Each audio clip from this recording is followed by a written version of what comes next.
রবীন্দ্রনাথ ঠাকুরের ছবি পোড়ানোর প্রতিবাদ দ্য বেঙ্গল ফাইলস ছবি সিনেমা হলগুলিতে মুক্তির দাবিতে শেওড়াফুলিতে পথ অবরোধ করে বিক্ষোভ বিজেপির।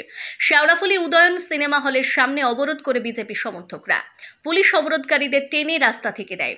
মুখ্যমন্ত্রীর ছবি পুড়িয়ে প্রতিবাদ দেখায় বিজেপি কর্মী সমর্থকরা। মালদহে তৃণমূল ছাত্র পরিষদের বিক্ষোভে নরেন্দ্রনাথ মোদী, অমিত শাহের সঙ্গে রবীন্দ্রনাথ ঠাকুরের ছবিও পুড়ে দেওয়া হয়। ভুল করে বিশ্বকবির ছবিতে আগুন বলে সাফাই দিলেও ওই কলেজের ছাত্রনেতাকে বহিষ্কার করে তৃণমূল। আর এই ঘটনাকেই হাতিয়ার করে পথে বিক্ষোভে নেমেছে বিজেপি। পাশাপাশি রাজ্যে বিবেক অগ্নিহোত্রীর the Bengal file cinema release করতে দেওয়া হচ্ছে না বলে অভিযোগ তুলে প্রতিবাদ শুরু করে বিজেপি। চাপদানি বিজেপি মন্ডল 4-এর পক্ষ থেকে এই প্রতিবাদ সংগঠিত হয়।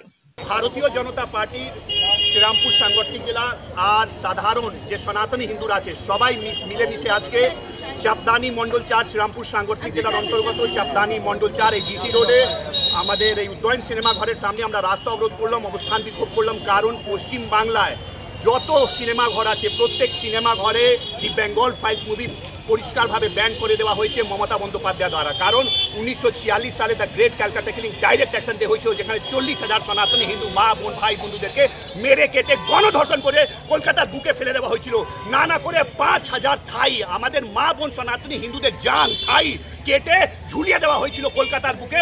তার সেই পুরো পিকচারটা, সেই পুরো ইতিহাসটা দি বেঙ্গল ফাইল মুভিতে বিবেক অগ্নিহোত্রী মহাশয় তুলে ধরেছেন। আর পশ্চিমবাংলার প্রত্যেক নতুন প্রজন্মের এই অধিকার যে ইতিহাসে কি হয়েছে সনাতনী হিন্দুর ওপর কিভাবে অত্যাচার হয়েছে এটা জানার অধিকার। তাই আজকে আমরা প্রতিবাদ করলাম যাতে পশ্চিমবাংলার প্রত্যেক সিনেমা ঘরে এই দি বেঙ্গল ফাইল মুভি যেন রিলিজ হয়। আর দ্বিতীয়, আমরা দেখলাম এই 3 দিন আগে বিশ্বকবি পশ্চিমবাংলার গর্ব এই মমতা বন্দ্যোপাধ্যায় নিজেকে বাংলার গর্ব বলে। ধিক্কার, নোংরা, আবর্জনা পশ্চিমবাংলার মমতা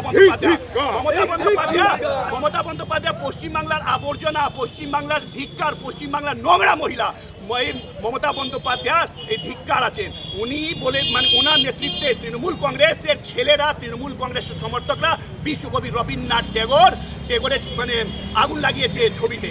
তাই প্রতিবাদে আজকে ভারতীয় জনতা পার্টির চাপদানি মন্ডল 4 আজকে আমরা অবস্থান বিক্ষোভ করেছি, প্রতিবাদ করেছি। আর মমতা বন্দ্যোপাধ্যায়ের সরকারকে ক্ষমা চাইতে হবে। কারণ উনি শুধু ভারতীয় জনতা পার্টি না, উনি গোটা বিশ্বের সামনে একটা পশ্চিমবাংলার আইডেন্টিটি, আমাদের অহংকার, আমাদের আইডেন্টিটি, আমাদের অস্তিত্ব, আমাদের ওজুদ। তাই আজকে আমরা প্রতিবাদে নেমেছি। মমতা বন্দ্যোপাধ্যায়কে ক্ষমা চাইতে হবে আর দি বেঙ্গল ফাইল মুভি পশ্চিমবাংলার প্রত্যেক সিনেমা ঘরে চালাতে হবে, এটা আমাদের দাবি।